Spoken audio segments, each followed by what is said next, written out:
Bonjour à tous et on l'espère à toutes qui seront nombreuses pour voir cette vidéo. Donc on continue comme promis, comme je vous l'avais dit, sur le tutoriel pour la race Inferno. Donc on va commencer à un niveau très très bas. Vous pouvez voir par rapport à la vidéo d'introduction que j'ai encore baissé ma cote pour revenir à 500, pour vraiment être au minimum syndical. Donc on va vraiment commencer de zéro ensemble et voir tout ce qu'il y a au travers du gameplay, du beau jeu on l'espère. Je vais tout de suite vous montrer le deck que je vous ai concocté juste pour cette session. Donc c'est un deck qui va se jouer avec Damiria, la mère Damiria que vous pouvez voir ici, qui ressemble beaucoup au héros de base que vous allez avoir si vous choisissez le deck Inferno.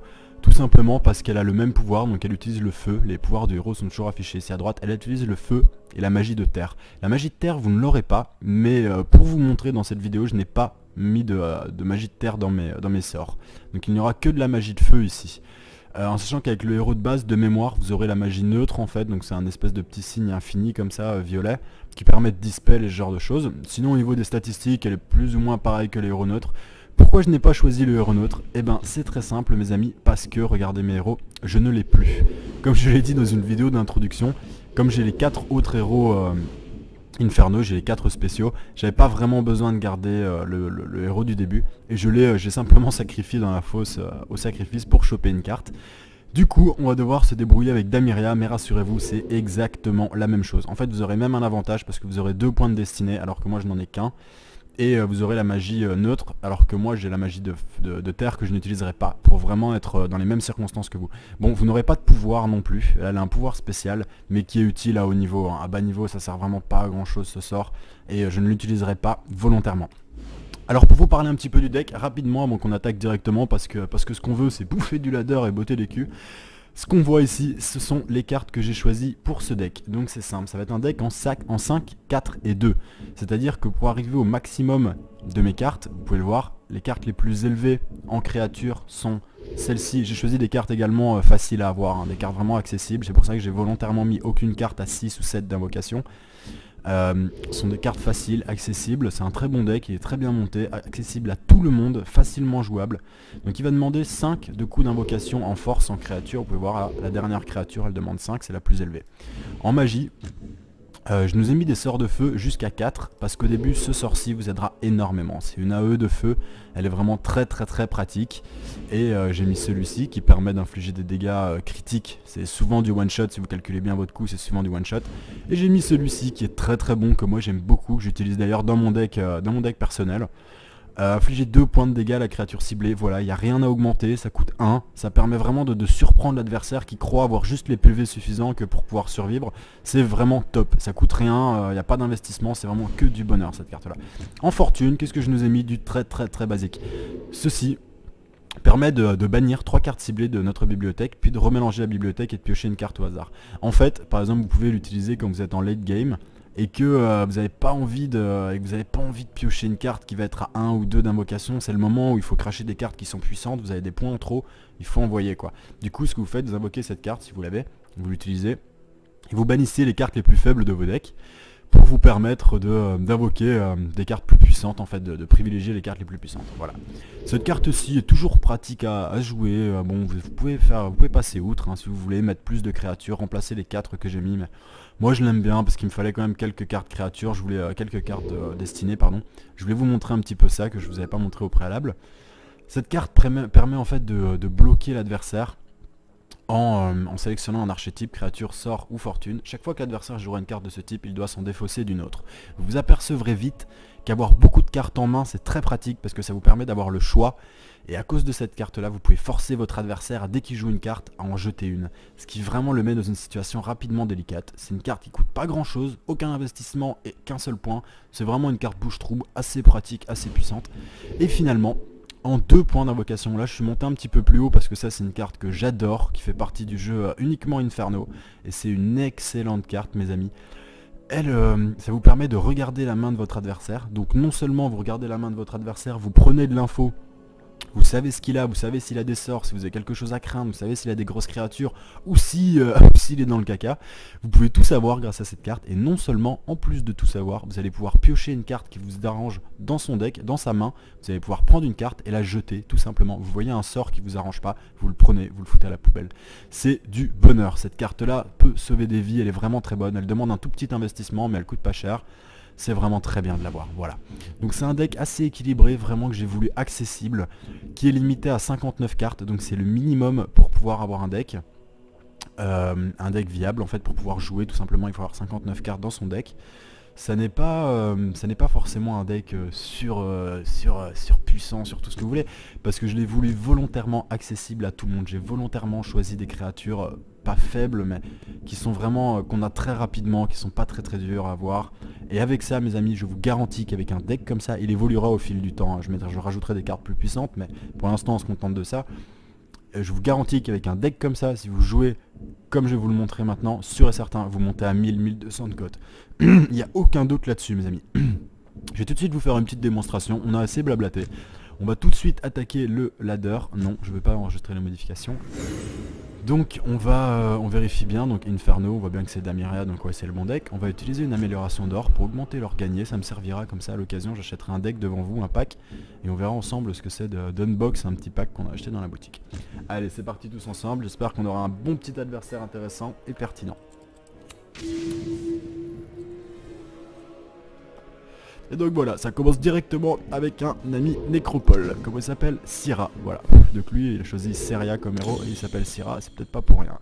On peut voir ici que j'ai un deck un peu pourri, hein, qui fait 2, 4, vous voyez, il y a des trous, on n'a pas de 1, on n'a pas de 3, c'est pas très très bon. On va faire non et on va espérer avoir un peu mieux. Voilà, j'ai un petit peu mieux mais c'est pas terrible du tout, hein. J'ai pas de carte à 1, j'ai pas eu de chance, pourtant j'en ai mis beaucoup justement. Moi j'aime beaucoup jouer avec les unités début de game, j'aime bien en avoir beaucoup pour tout de suite bombarder, tout de suite mettre une pression. Donc là, ce qu'on va faire c'est qu'on va augmenter la force d'invocation et tout de suite utiliser cette carte-ci. Voilà, on se doute qu'il va invoquer une créature, donc on va lui mettre ça. De toute façon on n'a rien d'autre à jouer, hop, ça lui fera jeter une carte.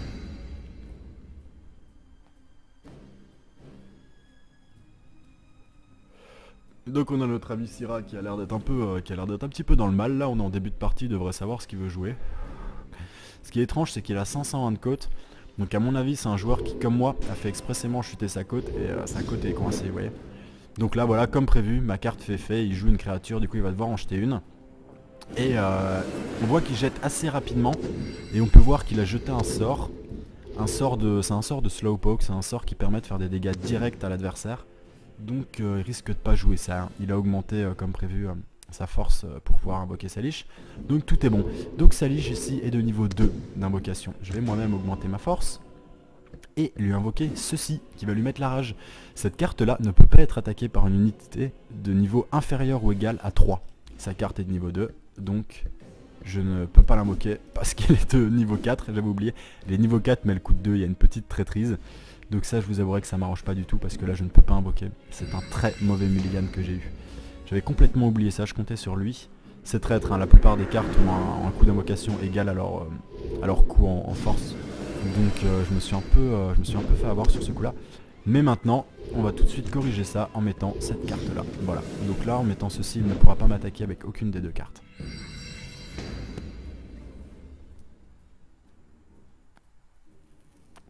Donc là, Beau, il est un peu dans le mal. Il a l'avantage, hein. Là concrètement il a l'avantage.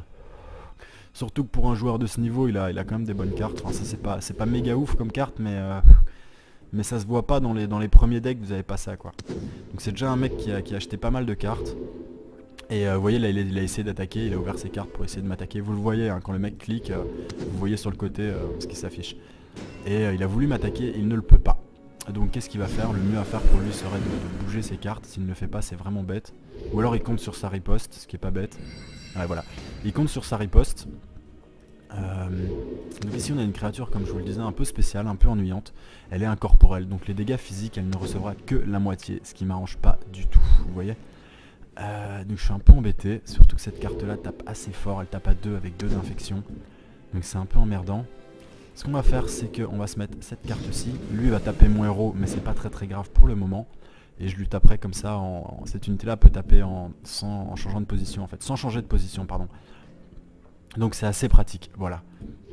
Alors on va continuer à augmenter la force pour le moment et laisser notre carte ici qui le bloque, il a pas l'air d'avoir envie de les bouger donc c'est tant mieux. Donc là il prend ses 2 petits points de dégâts, là il reteste d'attaquer mes unités, il voit qu'il peut toujours pas donc il se décide à les bouger. Mais là il a pas très bien joué, il devrait les mettre en face de celui-là parce que sinon il devrait se douter que je vais bien évidemment attaquer cette carte là. Et là il met, et là il fait un très mauvais choix, là il fait un très mauvais calcul. Il invoque beaucoup, vous pouvez voir, voilà, le mec il a le type de jeu que j'aime beaucoup. Il a des cartes qui coûtent pas très cher, du coup ça lui permet d'en invoquer vraiment beaucoup. Donc là ce qui va se passer c'est que le mec il a un peu fait une erreur de calcul. Parce que voilà, donc je tue son unité gratuitement, celle-là je la tuerai gratuitement le coup d'après, vu qu'il a pas l'air de vouloir la bouger. Maintenant, ici j'ai 2 points, donc ce qu'on peut faire c'est on peut se tuer l'incorporel ici, ou invoquer cette grosse unité qui pourrait me permettre de tuer les deux en fait. Et c'est ce qu'on va faire les amis, parce que lui il va taper comme ça, c'est une unité comme je vous avais dit qui clive, je vous l'avais dit dans l'introduction, donc quand elle va frapper celle-ci, elle va toucher celle-ci aussi, ce qui m'arrangerait bien, vous voyez, parce que celle-là est très puissante. Donc on va essayer de se l'invoquer tout de suite, hop, voilà. Lui va me l'empoisonner, ce qui m'arrange pas trop, donc en fait je vais tout de suite tuer cette unité là, comme ça il ne pourra pas me l'empoisonner. Alors on continue, on sait que c'est un deck qui est donc comme je vous l'ai dit au début en 5, 4 et 2, donc ça sert à rien pour l'instant d'augmenter ma force, je sais que je suis au maximum de ce dont j'aurai besoin, je vais augmenter ma magie, étant donné que je vais pas avoir besoin des cartes fortune, c'est pour celle-là, hein. Ah ben voilà, il a capitulé. Donc c'est un adversaire qui est un peu, il a bien joué, il avait des bonnes cartes, mais il a fait quelques petites erreurs bêtes comme ça, qui lui ont coûté la victoire. Parce que il a laissé 2 unités en haut là, en haut du jeu qui étaient bloquées par la mienne. Pourtant j'étais mal barré, il a eu de la chance, mais ça c'était vraiment une grosse erreur. Il aurait dû en mettre une là, j'aurais pu en bloquer qu'une des deux, l'autre aurait pu taper le coup d'après, vous voyez. Il aurait tout de suite pu prendre un peu d'avance. Et commencer à taper quoi, au lieu de ça il a gâché 2 unités derrière moi, une seule des miennes, il a vraiment perdu son temps. Bon maintenant, on va continuer ensemble parce que c'était vraiment court, il faut pas abuser, je vais quand même vous offrir encore un peu plus de sang. Et on espère tomber sur un adversaire un peu plus vif, un peu plus en tout cas piquant et combatif. Vous voyez que j'ai gagné pas mal d'or non plus avec le bonus. Ah par contre là on a un adversaire qui est très fort. Ça c'est un héros de la nécropole. Vous voyez on tombe encore sur un nécropole, hein. Vous allez en bouffer, quand je vous ai dit qu'il y en avait beaucoup, il y en a vraiment énormément. C'est un adversaire qui était un chef, Allez, je vais juste choisir mon mulligan, hop, pas celui-là, il est pas très bien, j'ai pas de créature faible. Voilà, là c'est un peu plus équilibré déjà. Donc c'est un adversaire Nergal qui est très fort parce qu'il a le pouvoir, en utilisant un point de ressource, de mettre un marqueur poison sur n'importe quelle cible du terrain. C'est-à-dire qu'il peut condamner à mort n'importe quelle unité. Et avant, il était encore plus pété que ça, mais il a été nerfé, heureusement, mais il est toujours très fort. Et c'est un peu inquiétant de voir un adversaire aussi bas avec un héros comme ça, c'est qu'il y a un truc pas net, les amis. Donc vous voyez, là j'ai 2 points, je suis un peu embêté parce que je peux pas invoquer à 2, j'ai de nouveau celui-là. Vraiment là j'ai pas de chance sur mes mulligans, mes decks ont super bien été construits, mais j'ai vraiment pas de réussite. Donc on va voir ce qu'a proposé notre ami. Donc là par exemple il sait pertinemment, si je le frappe, il sait pertinemment qui va me battre. Parce que je vais le taper à 2, il va tomber à 2 et lui il va me taper à 2 et me tuer cette unité là. Donc ce que je pourrais faire c'est lui faire un trait de feu, il tombera à 2 et je le tue. Le problème c'est qu'il va me rester 2 points dont je ne saurais pas quoi faire. Donc ce qu'on va plutôt faire mes amis, c'est augmenter la force, invoquer cette carte-ci ici et déplacer celle-ci. Alors vous allez me dire oui mais il va taper ton héros, non, il faut absolument défendre. Et bah pas forcément mes amis, la plupart du temps il vaut mieux sauver vos cartes, retenez ça. Tant que vous êtes au début vous pouvez vous permettre de dodge quelques dégâts directement sur votre héros. Donc comme vous pouvez le voir c'est un petit malin. Parce qu'il me court après en fait, hein. Il me court après, sauf que il est pas tellement malin que ça parce que ce qui va se passer c'est que je vais faire ça et que du coup il va pouvoir recourir et en fait perdre son temps à me courir après jusqu'au moment où je vais invoquer le trait de feu et où là je vais le péter. Donc là on est à 4, on va augmenter ceci pour invoquer celle-ci qui tape très fort comme vous pouvez le voir, elle tape à 4 plus 3. Notre chevalier vampire, malgré le fait qu'il a un heal à 2, il va un peu se manger 7 dans les dents, donc ça va rien changer quoi, il va y passer. Voilà, et même mieux que ça je vais vous dire, là je le tape à 3, il va me taper derrière à 2, il va remonter à 4 avec son soin, et j'aurai plus qu'à le one shot avec lui, et j'aurai l'attaque de lui libre. Donc pour l'instant, tout roule comme sur des roulettes. Également, pensez bien au positionnement de vos unités. Vous voyez, il me court après, c'est complètement idiot. Il met un marqueur poison pour pouvoir me tuer le tour d'après, c'est très bien vu, sauf que je vais quand même tuer son unité avec... Là, il a utilisé son pouvoir, c'est-à-dire qu'il n'a pas pu augmenter ses statistiques parce qu'il faut choisir, soit il utilise le pouvoir du héros, soit il utilise ça. Donc là, hop, hop, hop, lui, il y passe. Maintenant, vous voyez que j'ai pas de carte très puissante à invoquer. Lui ne peut pas, si je mets cette unité-là, il ne pourra plus taper là. Donc je vais tout de suite faire ça. Hop, donc ça lui est bloqué et moi je peux frapper. Et avec cette unité là, c'est parfait parce qu'il me reste quelques points à jouer. Je vais jouer mon trait de feu. Hop, je le tue. Et mieux que ça les amis, il me reste 2 points à jouer. Donc je vais pouvoir jouer une unité comme ça. Et je vais pouvoir jouer ça comme tout à l'heure pour le bloquer avec les créatures. Là on se doute bien qu'il va invoquer des créatures, surtout qu'il n'a pas augmenté sa magie. Quand c'est comme ça, vous regardez hein, pour choisir. Qu'est-ce qu'il a augmenté le plus? Bah voilà, créature, vous savez bien qu'il va jouer ça. Et voilà. Maintenant on sait qu'on approche tout doucement de la fin de ce dont j'ai besoin en force. Donc c'est-à-dire 5 points, je rappelle, hein, c'est 5, 4 et 2 dont je vais avoir besoin, je le sais d'avance. Et donc je vais encore augmenter ceci et après j'aurai plus qu'à me diriger vers la magie. Donc là normalement mon adversaire avec cette carte à 3 ne peut pas attaquer celle-ci. Et donc il est coincé. S'il bouge autre part, et ben c'est tout bénef pour nous. Voilà, donc il choisit de la bouger en avant, ça veut dire qu'il va invoquer quelque chose derrière, certainement, pour tuer celle-ci. Seulement il sera mort le prochain tour.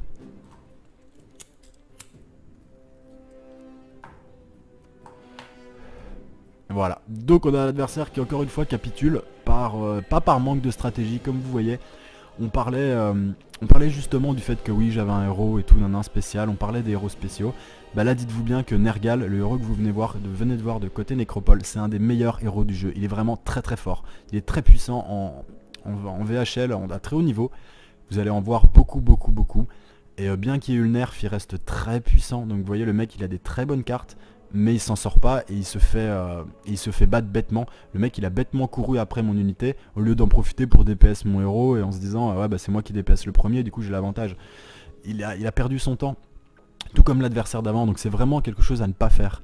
Autre chose dont une leçon qu'on peut tirer de cette partie, c'est de surtout ne sacrifier pas vos unités. Vous avez une unité à 2 que vous voulez poser en face d'une unité qui tape à 2. Donc vous savez qu'il va vous la prendre le coup d'après et vous vous dites ouais je vais la poser comme ça protège mon héros. Non, ne faites pas ça. Ne mettez pas vos unités comme ça en sacrifice, ne gaspillez pas vos unités, elles vous seront utiles plus tard. Vous l'avez vu, je ne pouvais pas tuer immédiatement l'adversaire parce que je ne pouvais pas utiliser mon trait de feu, ça m'arrangeait pas. Donc je pouvais pas faire 2 de dégâts de ma créature plus le 2 du trait de feu pour tuer ses 4 PV. J'ai attendu un petit peu, je me suis baladé, il m'a couru après, et au moment où ça m'arrangeait et pas avant parce qu'il me restait des points, boum, trait de feu, et boum, je l'ai tué. Et lui, pendant ce temps-là, il aurait pu utiliser son unité pour taper mon héros, et il en a rien fait du tout. Donc voilà mes amis, ne gaspillez pas vos cartes. Ça peut arriver qu'il faille le faire, qu'il faille protéger un héros, mais quand l'adversaire tape très fort, quand votre pool PV du héros est vraiment tombée basse, là ça vaut le coup, mais certainement pas avant. Voilà les amis, ce sera la fin de ce premier tutoriel, vous avez eu 2 games. Normalement il n'y en aurait qu'une, bon c'était des games plutôt courtes. J'espère que ça vous a plu et si vous avez le moindre commentaire, quoi que ce soit, envie d'une strat, envie de quelque chose, envie d'un game peut-être d'une game plus orientée sur les sorts, plus sur la fortune, n'hésitez pas, demandez-le moi, je suis à votre écoute mes amis. A très bientôt, passez une bonne journée. C'est très pratique parce que ça vous permet d'avoir le choix. Et à cause de cette carte là, vous pouvez forcer votre adversaire dès qu'il joue une carte à en jeter une. Ce qui vraiment le met dans une situation rapidement délicate. C'est une carte qui coûte pas grand chose, aucun investissement et qu'un seul point. C'est vraiment une carte bouche-trou assez pratique, assez puissante. Et finalement, en 2 points d'invocation, là je suis monté un petit peu plus haut parce que ça c'est une carte que j'adore, qui fait partie du jeu uniquement Inferno. Et c'est une excellente carte mes amis. Elle, ça vous permet de regarder la main de votre adversaire. Donc non seulement vous regardez la main de votre adversaire, vous prenez de l'info, vous savez ce qu'il a, vous savez s'il a des sorts, si vous avez quelque chose à craindre, vous savez s'il a des grosses créatures ou si s'il est dans le caca. Vous pouvez tout savoir grâce à cette carte et non seulement, en plus de tout savoir, vous allez pouvoir piocher une carte qui vous arrange dans son deck, dans sa main. Vous allez pouvoir prendre une carte et la jeter tout simplement. Vous voyez un sort qui vous arrange pas, vous le prenez, vous le foutez à la poubelle. C'est du bonheur. Cette carte là peut sauver des vies, elle est vraiment très bonne. Elle demande un tout petit investissement mais elle coûte pas cher. C'est vraiment très bien de l'avoir, voilà. Donc c'est un deck assez équilibré, vraiment que j'ai voulu accessible, qui est limité à 59 cartes, donc c'est le minimum pour pouvoir avoir un deck viable en fait, pour pouvoir jouer tout simplement, il faut avoir 59 cartes dans son deck. ça n'est pas forcément un deck surpuissant sur tout ce que vous voulez, parce que je l'ai voulu volontairement accessible à tout le monde. J'ai volontairement choisi des créatures pas faibles, mais qui sont vraiment, qu'on a très rapidement, qui sont pas très très dures à avoir. Et avec ça, mes amis, je vous garantis qu'avec un deck comme ça, il évoluera au fil du temps, hein. Je rajouterai des cartes plus puissantes, mais pour l'instant on se contente de ça. Je vous garantis qu'avec un deck comme ça, si vous jouez comme je vais vous le montrer maintenant, sûr et certain, vous montez à 1000-1200 de cote. Il n'y a aucun doute là-dessus, mes amis. Je vais tout de suite vous faire une petite démonstration. On a assez blablaté. On va tout de suite attaquer le ladder. Non, je ne vais pas enregistrer les modifications. Donc on vérifie bien, donc Inferno, on voit bien que c'est Damiria, donc ouais, c'est le bon deck. On va utiliser une amélioration d'or pour augmenter leur gagné, ça me servira comme ça à l'occasion, j'achèterai un deck devant vous, un pack, et on verra ensemble ce que c'est d'unbox, un petit pack qu'on a acheté dans la boutique. Allez, c'est parti tous ensemble, j'espère qu'on aura un bon petit adversaire intéressant et pertinent. Et donc voilà, ça commence directement avec un ami Nécropole. Comment il s'appelle? Syrah, voilà. Donc lui, il a choisi Seria comme héros et il s'appelle Syrah, c'est peut-être pas pour rien. On peut voir ici que j'ai un deck un peu pourri, hein, qui fait 2, 4, vous voyez, il y a des trous, on n'a pas de 1, on n'a pas de 3, c'est pas très très bon. On va faire non et on va espérer avoir un peu mieux. Voilà, j'ai un petit peu mieux, mais c'est pas terrible du tout, hein. J'ai pas de carte à 1, j'ai pas eu de chance, pourtant j'en ai mis beaucoup justement. Moi j'aime beaucoup jouer avec les unités début de game, j'aime bien en avoir beaucoup pour tout de suite bombarder, tout de suite mettre une presse du début. Et j'ai simplement sacrifié dans la fosse au sacrifice pour choper une carte. Du coup, on va devoir se débrouiller avec Damiria, mais rassurez-vous, c'est exactement la même chose. En fait, vous aurez même un avantage parce que vous aurez 2 points de destinée alors que moi je n'en ai qu'un. Et vous aurez la magie neutre, alors que moi j'ai la magie de terre que je n'utiliserai pas, pour vraiment être dans les mêmes circonstances que vous. Bon, vous n'aurez pas de pouvoir non plus, elle a un pouvoir spécial, mais qui est utile à haut niveau, hein. À bas niveau ça sert vraiment pas à grand chose ce sort, et je ne l'utiliserai pas volontairement. Alors pour vous parler un petit peu du deck, rapidement avant qu'on attaque directement, parce que ce qu'on veut c'est bouffer du ladder et botter des culs. Ce qu'on voit ici, ce sont les cartes que j'ai choisies pour ce deck. Donc c'est simple, ça va être un deck en 5, 4 et 2. C'est-à-dire que pour arriver au maximum de mes cartes, vous pouvez le voir, les cartes les plus élevées en créature sont celles-ci. J'ai choisi des cartes également faciles à avoir, hein, des cartes vraiment accessibles. C'est pour ça que j'ai volontairement mis aucune carte à 6 ou 7 d'invocation. Ce sont des cartes faciles, accessibles, c'est un très bon deck, il est très bien monté, accessible à tout le monde, facilement jouable. Donc il va demander 5 de coups d'invocation en force en créature, vous pouvez voir la dernière créature elle demande 5, c'est la plus élevée.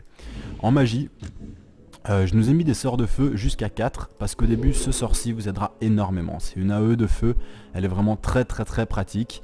Et j'ai mis celui-ci qui permet d'infliger des dégâts critiques. C'est souvent du one-shot, si vous calculez bien votre coup, c'est souvent du one-shot. Et j'ai mis celui-ci qui est très bon, que moi j'aime beaucoup, que j'utilise d'ailleurs dans mon deck personnel.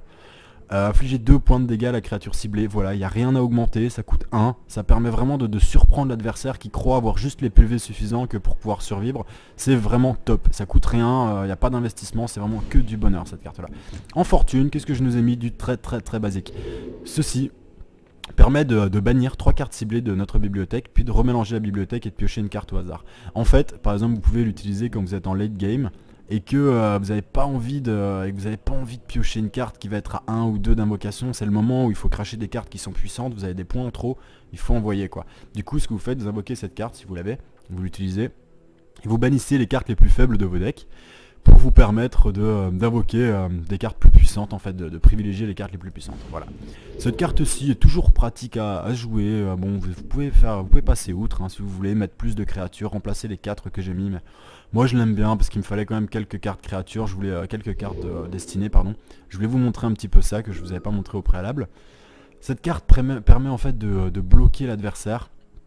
En sélectionnant un archétype, créature, sort ou fortune. Chaque fois que l'adversaire jouera une carte de ce type, il doit s'en défausser d'une autre. Vous vous apercevrez vite qu'avoir beaucoup de cartes en main... Bonjour à tous et on l'espère à toutes qui seront nombreuses pour voir cette vidéo.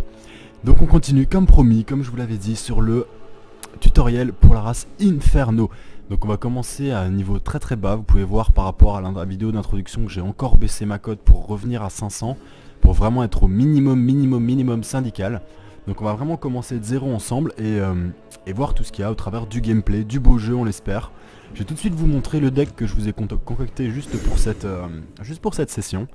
Donc c'est un deck qui va se jouer avec Damiria, la mère Damiria que vous pouvez voir ici, qui ressemble beaucoup au héros de base que vous allez avoir si vous choisissez le deck Inferno. Tout simplement parce qu'elle a le même pouvoir, donc elle utilise le feu. Les pouvoirs du héros sont toujours affichés ici à droite. Elle utilise le feu et la magie de terre. La magie de terre, vous ne l'aurez pas, mais pour vous montrer dans cette vidéo, je n'ai pas mis de magie de terre dans mes sorts. Donc il n'y aura que de la magie de feu ici. En sachant qu'avec le héros de base, de mémoire, vous aurez la magie neutre en fait, donc c'est un espèce de petit signe infini comme ça, violet, qui permet de dispel et ce genre de choses. Sinon au niveau des statistiques, elle est plus ou moins pareille que les héros neutres. Pourquoi je n'ai pas choisi le héros neutre? Eh ben c'est très simple mes amis, parce que, regardez mes héros, je ne l'ai plus. Comme je l'ai dit dans une vidéo d'introduction, comme j'ai les 4 autres héros Inferno, j'ai les 4 spéciaux, j'avais pas vraiment besoin de garder le héros du